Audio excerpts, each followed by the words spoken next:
Is Aquaman canon? Yes, it obviously is canon. But during our research we compiled for our brand new DC Extended Universe chronological timeline, we found that each new subsequent film added to the series either disregarded certain facts about previous films or retconned them with new information entirely. I know I'm going to get flack from DC fans for saying this, but the 6 films released so far are so much more disjointed when it comes to their timelines and plot holes than the 20 MCU films are, and it's actually cringeworthy. I could have just peed on it. And the worst offender by far is Aquaman. We're going to discuss all 6 films today and break down stuff that just doesn't make sense. Let's geek out, shall we? Reality is...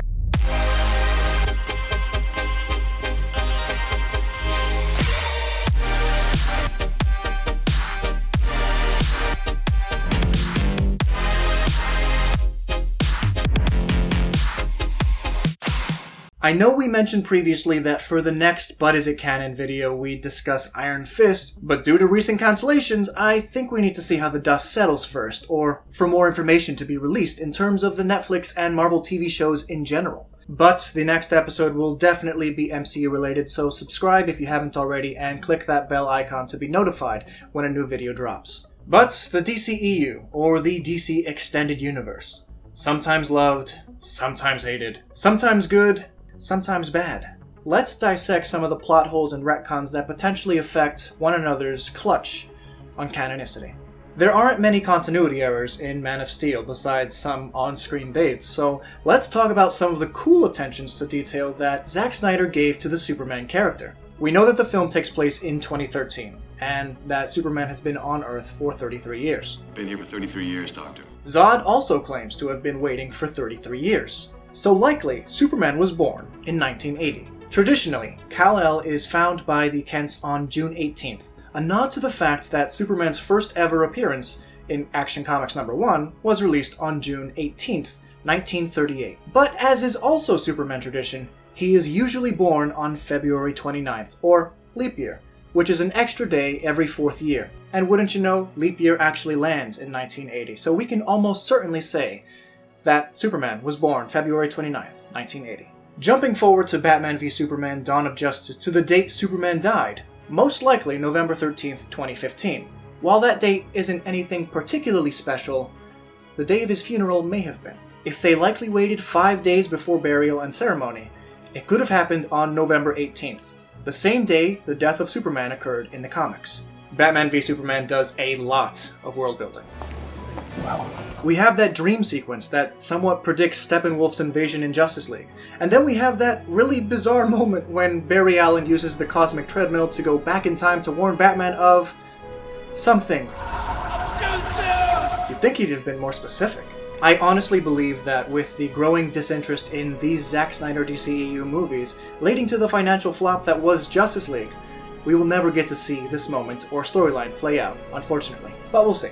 Batman v Superman also introduces us to a number of metahumans thanks to Lex Luthor's encrypted files on them, including Barry Allen's Flash, Victor Stone's Cyborg, Arthur Curry's Aquaman, and Diana Prince's Wonder Woman. And almost every one of these heroes' introductions post Batman v Superman has been retconned. But we'll get back to that in a minute.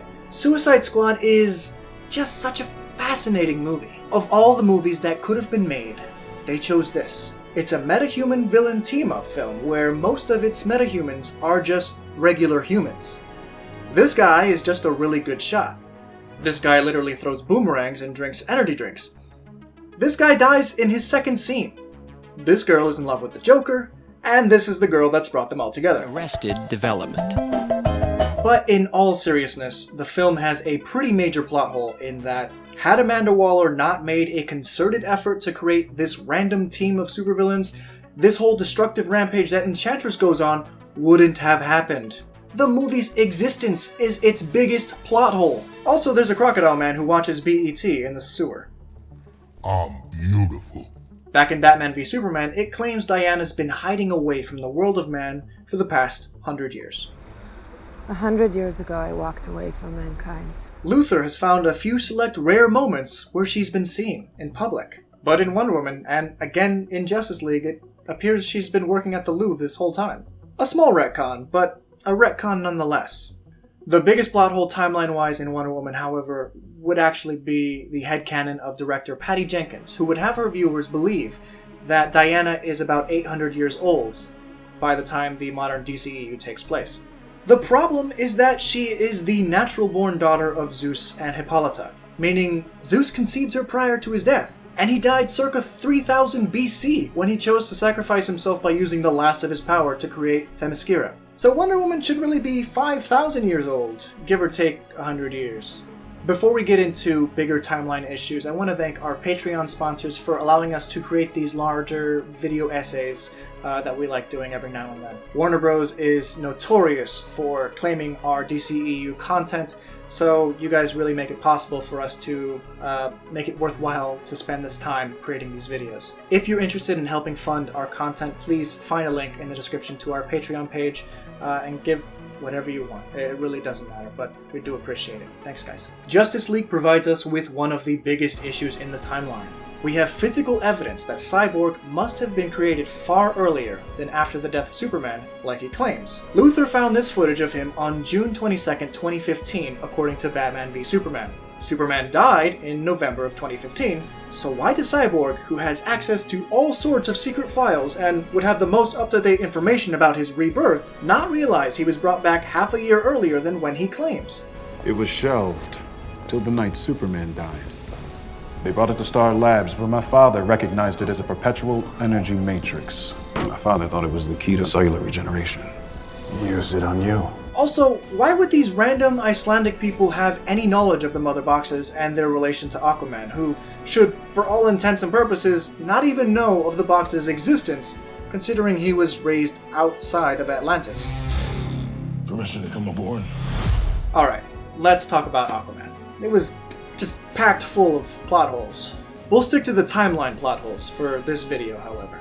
Director James Wan asked Zack Snyder to not go to Atlantis in Justice League so as to save the reveal for Aquaman, which for some made this scene in Justice League a bit confusing, considering it was the Atlanteans who were protecting one of the Mother Boxes. But this may very well be just a stronghold where they kept the Mother Box outside of Atlantis. One cool thing that is explained back in Justice League is that the Atlanteans' nation hadn't sunk into the depths at the point of Steppenwolf's invasion, as we can see the difference between this shot and when Steppenwolf comes to grab the Mother Box. But what's weird is that, according to the Carathen, Aquaman's version of events means that Atlantis fell into the depths some 1,000 years ago, which is way too late in the game in terms of what our real-world mythology dictates. But, okay. Then Arthur and Mera have to visit the Sahara, and they come to the conclusion that the Deserters' kingdom must have been there since before the Sahara was a desert. Of course it's not working. It's been sitting here collecting dust since before the Sahara was a desert.